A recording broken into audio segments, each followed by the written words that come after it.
Bistado sa Daet, Camarines Norte ang iligal na pagmimina ng ginto. Huli ang 17 tauhan na gumagamit pa umano ng mercury at pampasabog na dinamita. Nakatutok si John Consulta. Exclusive. Armado ng search warrant, sinalakay ng NBI Environmental Crime Division ang isang iligal na minahan ng ginto sa Daet, Camarines Norte. Huli sa akto habang abala sa pagkatrabaho ang mga tauhan ng iligal na minhan na matagal na raw nag-ooperate kahit walang permit. May lalim daw na 200 meters ang minahan at may iba't ibang tunnel na raw na nagawa sa paghahanap ng ginto.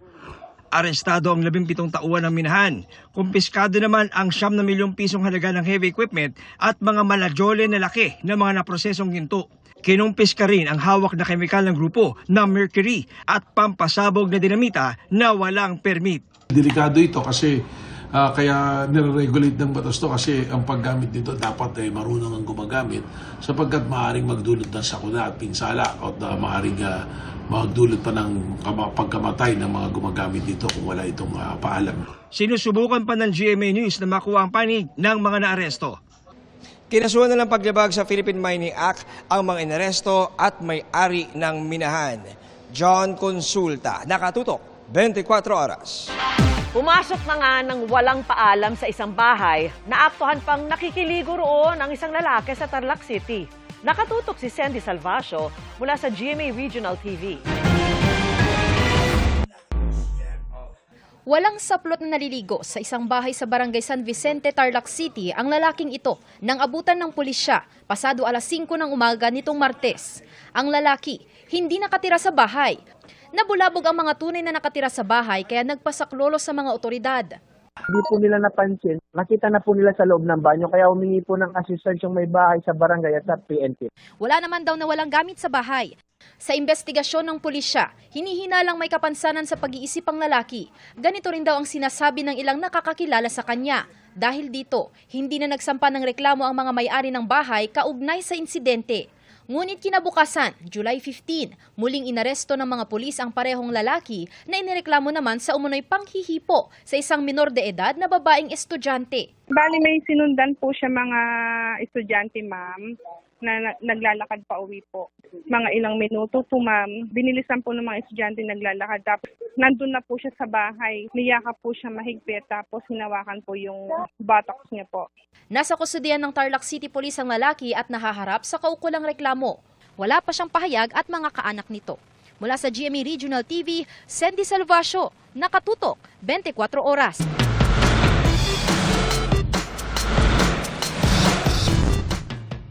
Magandang gabi mga kapuso.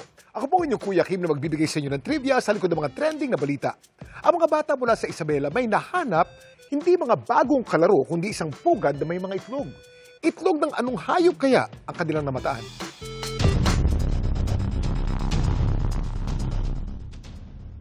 Hapon itong July 13. Habang naglalaro ang mga batang ito sa sitio Lumalog sa San Mariano, Isabela, meron silang nadiskubre. Isang pugad na may mga itlog. Agad daw itong inireport sa Mabuaya Foundation. Ang nadiskubre kasing pugad, hindi sa manok o itik, kundi pugad ng buwaya. Ang mga itlog sa pugad, agad na sinuri ng mga taga-Mabuaya Foundation. Lahat po ng mga itlog, kailangan pong i-verify po ng Mabuaya Foundation at i-check po kung yun nga po talaga ay talagang itlog ng Philippine crocodile. Ang pagkakadiskubre sa pugad, hindi na raw kinagulat ng mga taga-sitio Lumalog. Batid na kasi nila na naglipa na talaga sa kanilang lugar ang Philippine crocodile o kung tawagin nila, bukarot. Katunayan, meron silang tinatawag na mysterious area sa kanilang barangay. Lagi ro kasi nakakakita mga residente ng mga hatchlings. Kahit wala silang nakikitang pugad sa paligid. Dahil sa mga umaaligid na banta sa barangay, naging misyon daw ng Mabuaya Foundation na palawakin ang kaalaman ng mga residente. Isa sa pinaka-major activity ay yung tinatawag nating Communication, Education, and Public Awareness Campaign. Magsimula po sa school kids hanggang po sa ating mga adult. Mula 2007, regular nang may nadidiskubring Philippine crocodile nests sa mga taga-Lumalog. Sa kasalukuyan, may 3 pugad ng Philippine crocodile ang naitala sa lugar. Actually, every year, meron po tayong nest sa lugar na yan. And people will always report it to Mabuaya Foundation. Any suspicions na mayroong nakikita ay inire-report po sa amin. Patuloy ngayon ang information campaign ng Mabuaya Foundation sa mga komunidad upang ipaniwanag ang kahalagahan ng mga buwaya sa ating local biodiversity. This year, nakita namin na medyo late yung kanilang nesting season. So, ang kanilang incubation period is 60 to 90 days. I think it's because of climate change. Nagbago po yung season. But we're still very glad na mayroon pa rin. And this is our first highest nest year. So, good year sa amin to.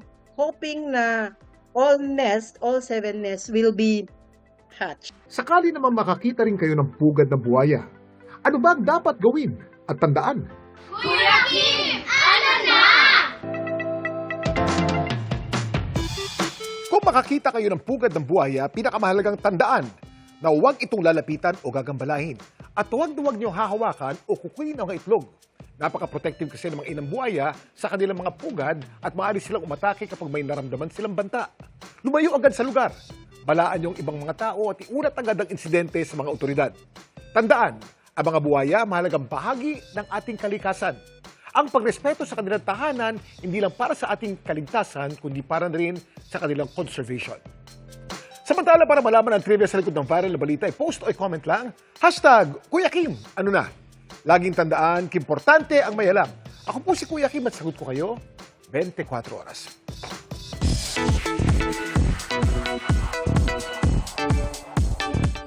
Mabilis na chikahan tayo para updated sa showbiz happenings. Di na makatulog. Di makatulog. Di pa makakain. Di makakain. Queens indeed! Sa pangmalakasang vocal harmonization, brought to you by Queendom Girls na sina Jessica Villarubin, Hannah Presillas, Arbel de la Cruz at Thea Ashley. Ang nakaka-wow na performance katuwaan lang daw ng girls. Good vibes ang kulitan off-cam ng cast ng Code Grey. Sina Alden Richards, Faith De Silva, Andrea Torres, Christopher Martin at John Lucas suot-suot ang kanilang scrubs na gumaganap sa upcoming medical drama series ng GMA.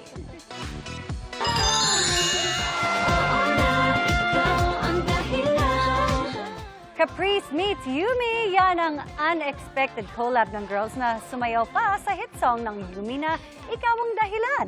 Dito pa ng fans, may new member na ba ang Yumi? Kailan din daw kaya ang crossover ng You're My Favorite Song sa Born to Shine?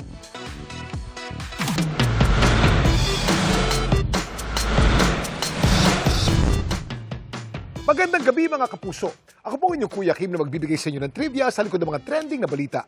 Ang mga bata mula sa Isabela may nahanap hindi mga bagong kalaro kundi isang pugad na may mga itlog. Itlog ng anong hayop kaya ang kanilang namataan?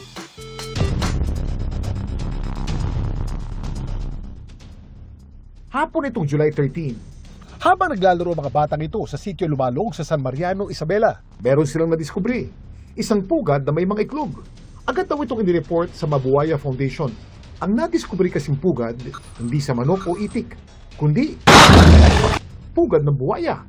Ang mga itlog sa pugad, agad na sinuri ng mga taga-Mabuaya Foundation. Lahat po ng mga itlog, kailangan pong i-verify po ng Mabuaya Foundation at i-check po kung yun nga po talaga ay talagang itlog ng Philippine crocodile. Ang pagkakadiskubre sa pugad, hindi na raw kinagulat ng mga taga-sitio Lumalog.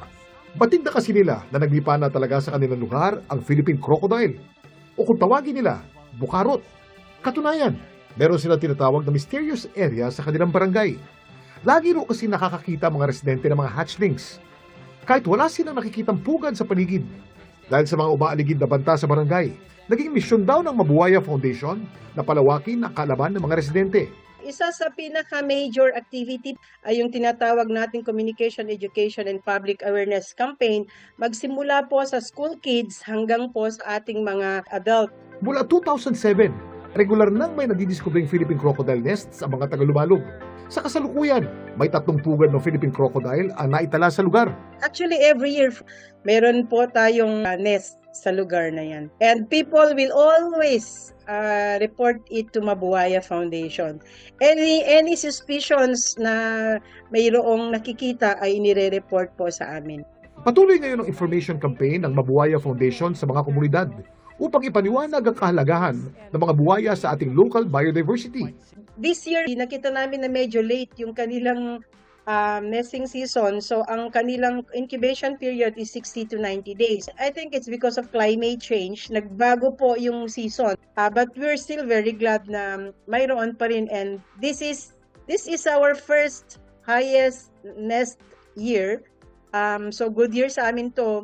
Hoping na all 7 nests will be hatched. Sakali naman makakita rin kayo ng pugad na buwaya, ano ba ang dapat gawin at tandaan?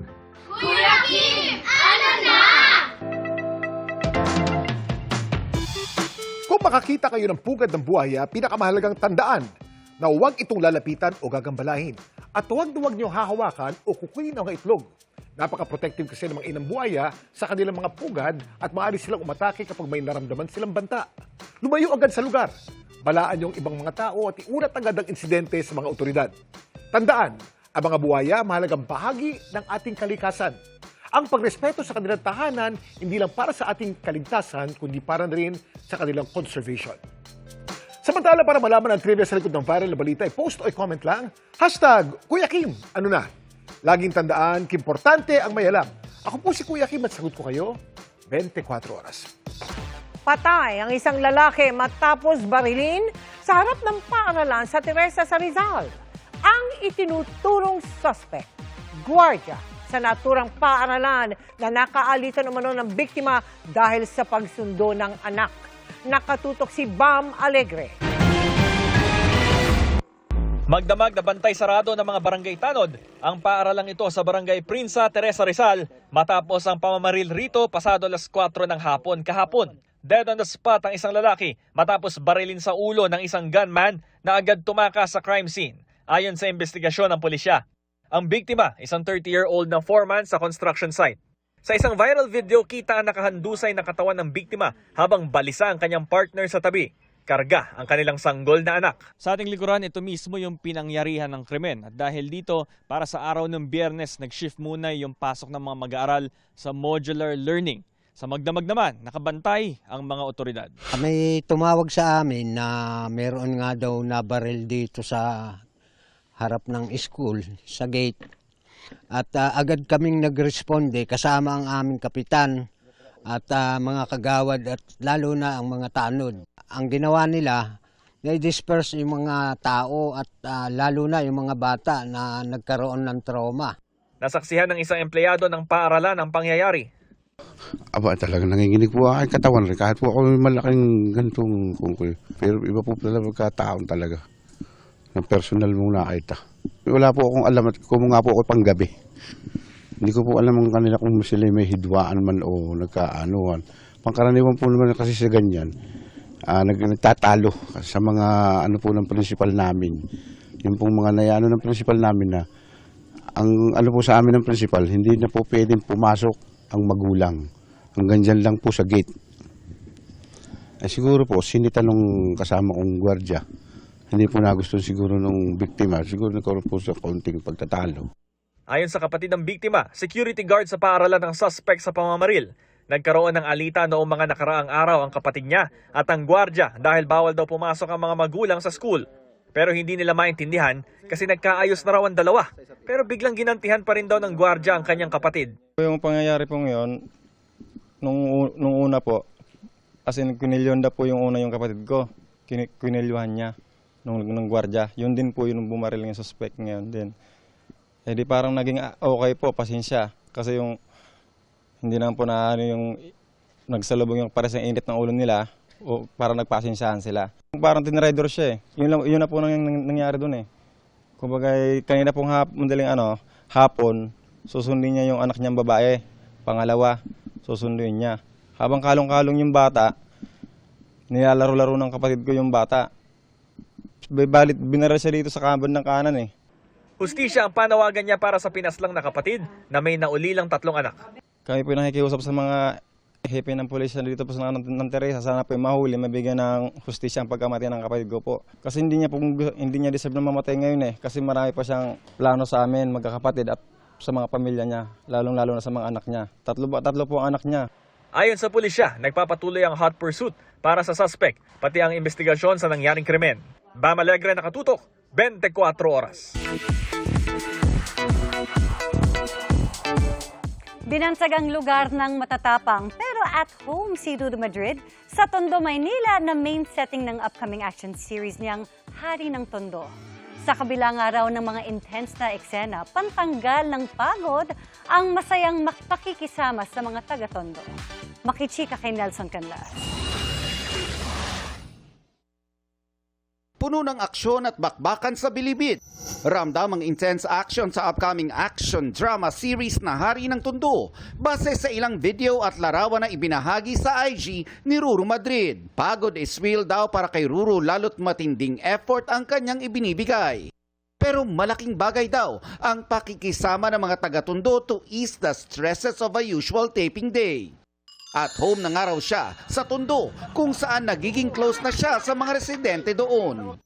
Siyempre kailangan na i-entertain po lahat ng mga taong nandun dahil kami po yung kumbaga kami po yung bisita eh. Every time na may pinupuntahan kaming lugar sa Tondo, para bang welcome na welcome kami. So hanggat sa maliliit na mga bagay na pwede kaming tumulong sa kanila, like for example si nanay na laging may nilalabas na mga tinda.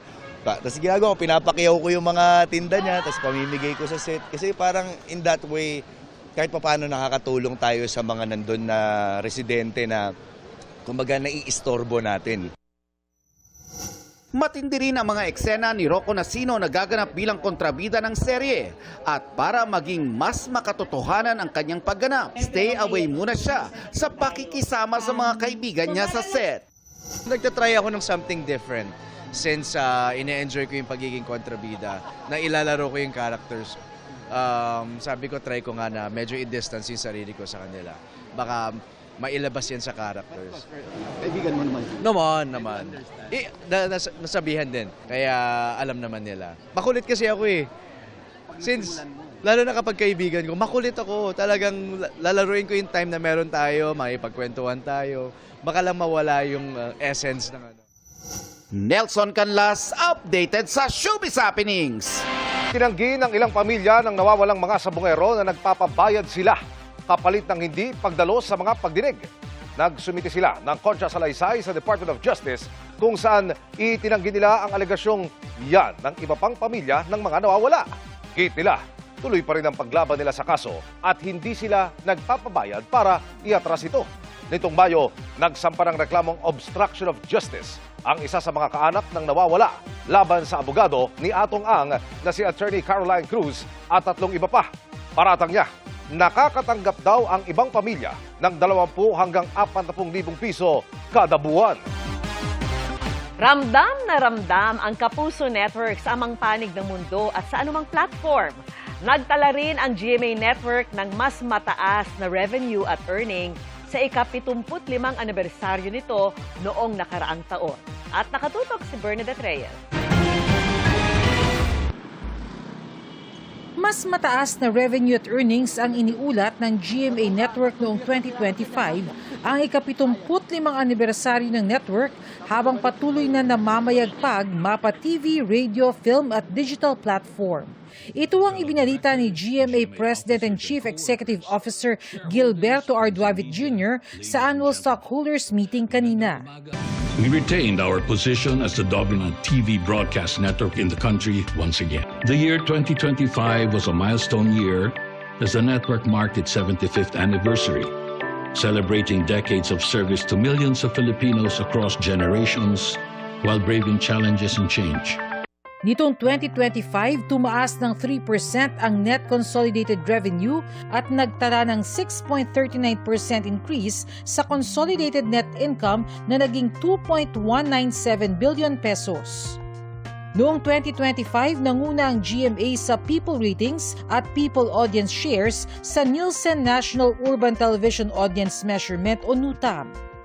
Maging sa Total Philippines Ratings, Philippine National Television Audience Measurement o FinTam. 27 sa 30 top programs ng 2025 NUTAM at FinTam People Ratings ay mula sa GMA sa pangunguna ng kapuso mo Jessica Soho. 18 sa 25 top news, public affairs and public service programs ang mula sa GMA. Sa pangunguna pa rin ng kapuso mo Jessica Soho, 24 oras at 24 oras weekend. Nangunguna rin ang GMA Radio Group. Number 1 sa Mega Manila ang Super Radio DCBB at DWLS-FM. Nanguna rin ang mga local radio stations.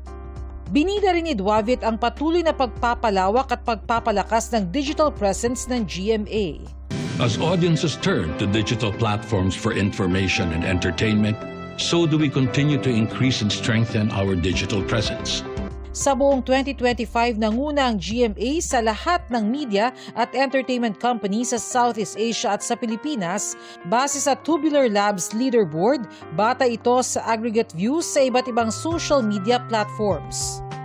Dahil sa double-digit growth sa iba't ibang major social media platforms ng GMA, pati ang malakas na performance ng GMAnetwork.com at GMA News Online, nagkaroon ng 13% increase sa online digital advertising revenues ang GMA.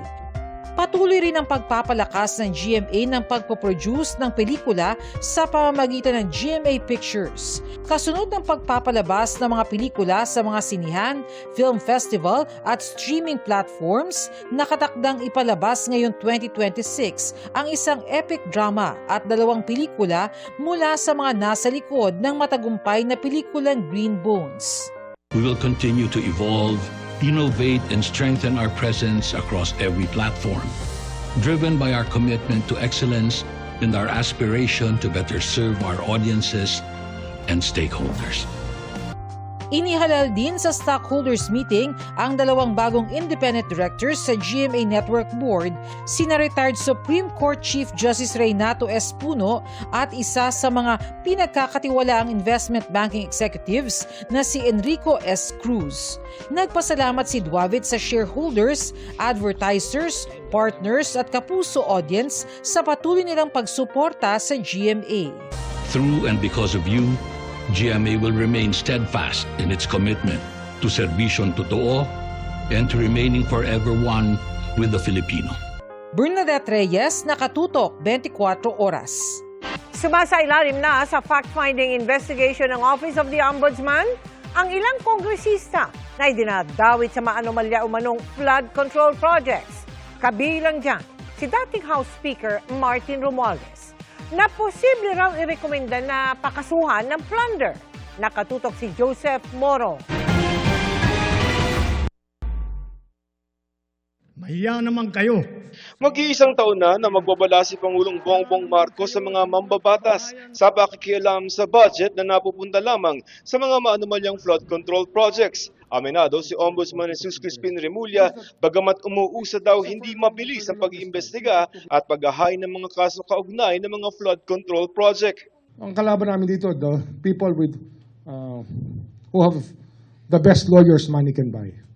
Sa ngayon, bukod sa mga kasong plunder na naisampa na nila sa Sandigan Bayan laban sa 2 senador na sina Senador Bong Revilla at Senador Jinggoy Estrada, may ilang mga kongresista na sumasailalim na sa fact-finding investigation ng Ombudsman. Kasama na dyan si dating House Speaker Martin Romualdez na malapit na raw maitawid sa preliminary investigation. Sa preliminary investigation, pag-aaralan ng Ombudsman kung may sapat na basehan para idiretso ang kaso laban sa isang tao sa korte. Plunder ang posible makaharap na kaso ni Romualdez pero tumanggi muna si Remulla na sabihin kung ano ang mga ebidensya na basehan nito. Naano nang iginiit ng kampo ni Romualdez na wala siyang kinalaman sa pagmamanipula umano ng budget at wala rin daw nag-ugnay sa dating speaker sa pagpaplano, procurement, implementasyon o paglabas ng pondo para sa anumang ghost project. We're very close to filing the plunder charges, but we still have to cross the T's and dot some I's and probably put periods in sentences. Mahirap kalaban ang maraming magagaling na abogado at maraming pera. Sabihin ko sa inyo yan. Ako, aminado ako dyan. Walang madali dito sa ginagawa namin. Ilang abogado ba hinari nila dyan? Kulang 100 abogado yan na nagtatrabaho sa kanila. Before and after yan, ha? Nasa fact-finding naman ang 3 kongresista na kontraktor din tulad ni Tarlac 2nd District Representative Maria Cristina Angeles, dating Senior Deputy Speaker Aurelio Dong Gonzales at Construction Worker Solidarity Party List Representative Edwin Garjola. Papunta naman sa preliminary investigation sina Oswag Ilonggo Party List Representative James Jojo Ang at Tarlac 3rd District Representative Noel Rivera. Nasa fact-finding din ang kina Senador Francis Escudero at Senator Joel Villanueva, pati si Commission on Audit Commissioner Mario Lipana. Patuloy rin umunong iniimbestigahan ukol dito si dating Budget Secretary Amena Pangandaman. Batid daw ni Ombudsman Jesus Crispin Remulla na marami nang naiinip at naghahanap ng malalaking isda na kakasuhan. Pero sabi ni Remulla, sistema ng batas natin yan eh. And kahit nasabihin mo sa akin, bilisan mo yan, pag hindi kompleto yan, hindi ko file yan. Hindi pwedeng fa-file mo, we-weaponize mo. Dapat dyan, pag final mo, kaya mo nang panindigan. Joseph Morong, Nakatutok 24 Oras. Pinagsisikapan po naming makuha ang panig ng mga pinangalanan ni Ombudsman Remulla.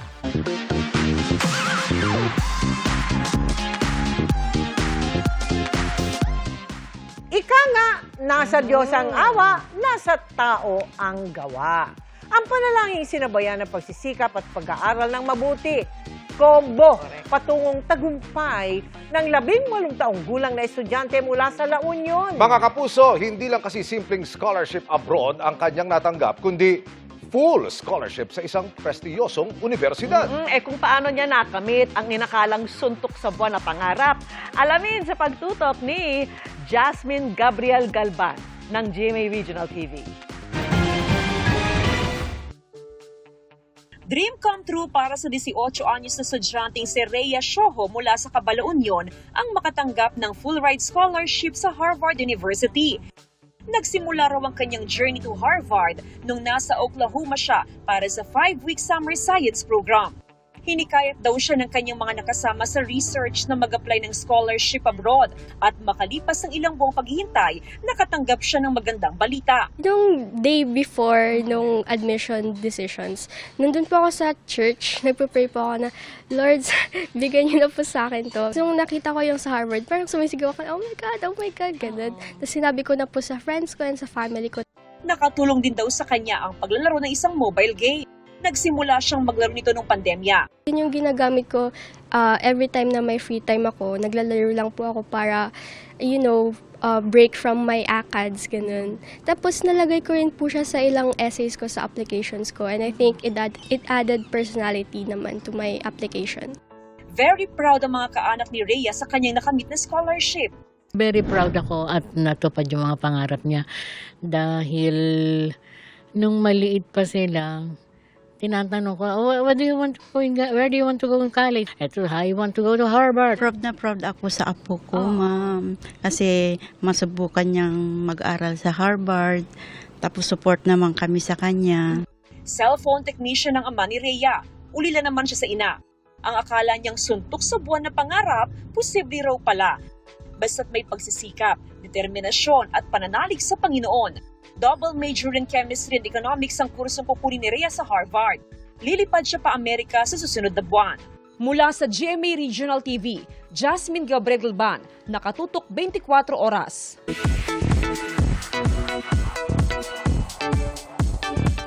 Pahabol na chikan tayo para updated sa showbiz happenings. Alam mo ba, you're my favorite song. Nagdagdag ng lines. Love. Kumasa na rin sa latest TikTok trend ang cast ng You're My Favorite Song. Damang-dama ng netizens ang supportive, disappointed at sarcastic emotions nila. Pero pagdating sa flirty way, aba, grabe ang pagpapakilig ni Hit Hornales at Clifford.